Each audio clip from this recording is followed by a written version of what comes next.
Bienvenue sur Info 24 Direct, votre chaîne YouTube dédiée à l'actualité politique au Togo. Chaque jour, nous vous plongeons au cœur des événements qui façonnent le pays. Élections, réformes, débats et enjeux citoyens. Nos reportages, interviews et analyses vous offrent un regard éclairé sur la démocratie et la gouvernance. Abonnez-vous pour ne rien manquer.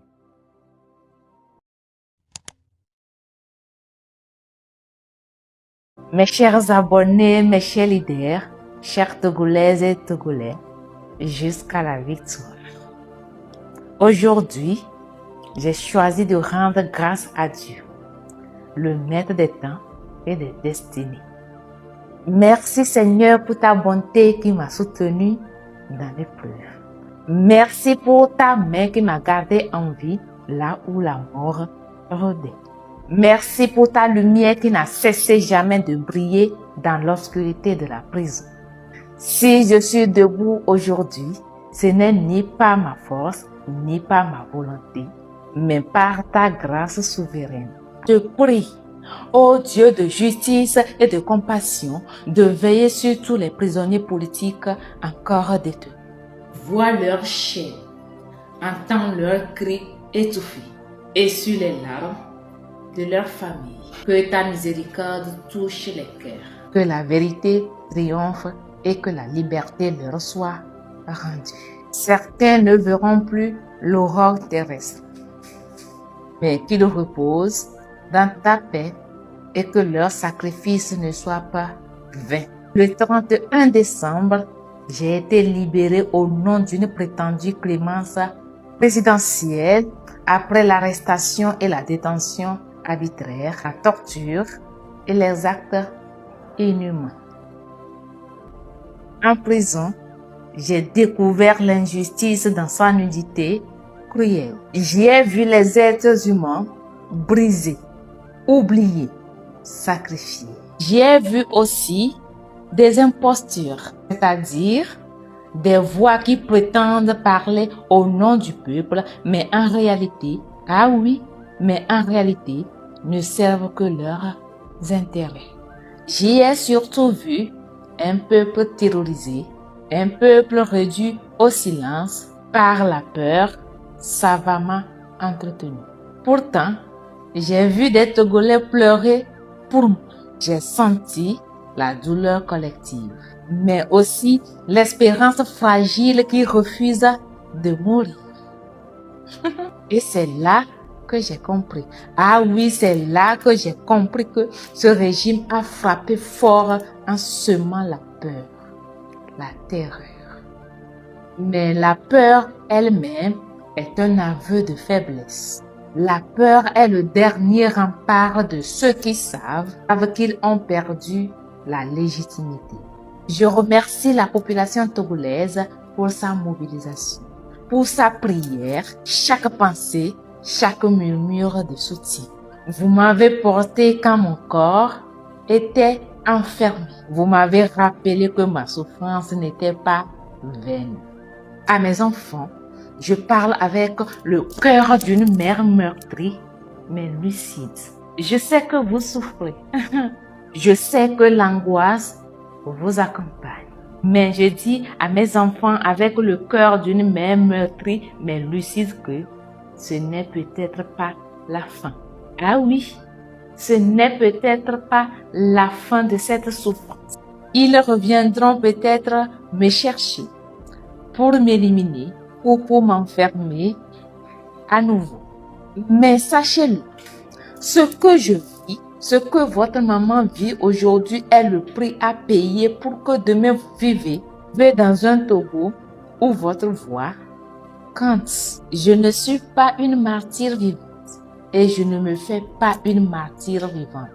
Je suis qu'une simple femme, qu'une Togolaise qui fait sa part. À chaque époque, son combat. Et à chaque combat, ses guerriers. Je ne fais que faire ma part. Jésus-Christ, notre Sauveur, a fait sa part. Nos ancêtres, nos parents, nos aînés ont fait leur part, souvent sans jamais voir l'aurore. Moi non plus, Je ne viens pas comme une sauveuse miraculeuse, mais je viens témoigner pour prouver à un jeune Togolais que la peur est un frein et que le courage commence par un pas, même tremblant. À mes compatriotes qui ont changé de ligne, je ne vous juge pas. Nous seuls savons ce que nous avons traversé. Mon souhait n'est pas de vous condamner, mais de vous revoir debout, réconcilié avec votre conscience.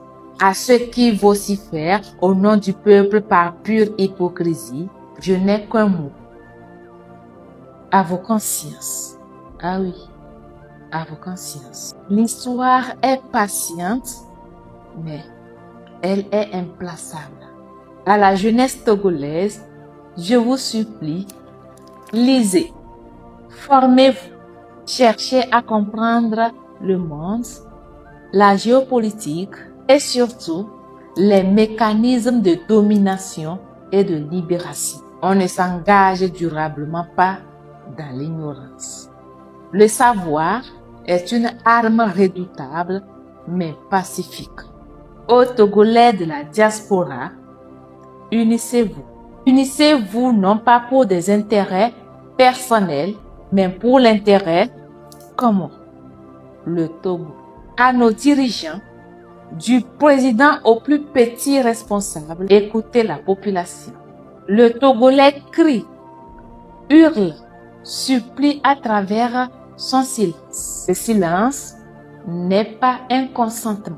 C'est souvent le dernier refuge. Ah oui, ce silence des Togolais est le dernier refuge. À nos magistrats, cessez de protéger le fauteuil d'un puissant. Ah oui, cessez de protéger le fauteuil du puissant. Je vous rappelle que la justice n'est pas un service rendu au pouvoir. Elle est un devoir rendu envers le peuple et envers l'histoire. Je n'écris pas ces lignes pour me dresser en héroïne. J'écris parce que j'ai fait un vœu de sacrifice. Prison, persécution, voire mort, je sais que cela rime avec la politique dans notre pays. Ah oui, la prison, la persécution, la mort riment avec la politique au Togo. Mais je refuse que la peur dicte ma vie. Togolais d'ici et d'ailleurs, je laisse ce message simple et exigeant. Que l'amour couronne tout ce que vous faites. Car sans l'amour pour le peuple, il n'y a pas de politique juste. Sans vérité, il n'y a pas de paix. Et sans courage, il n'y aura jamais de Togo nouveau. Le courage n'est pas d'agir sans la peur, mais c'est d'agir en dépassant la peur. Je fais ma part. Que chaque Togolais fasse sa part. Le Togo de demain, passons. Togolais bien, bâtissons la cité.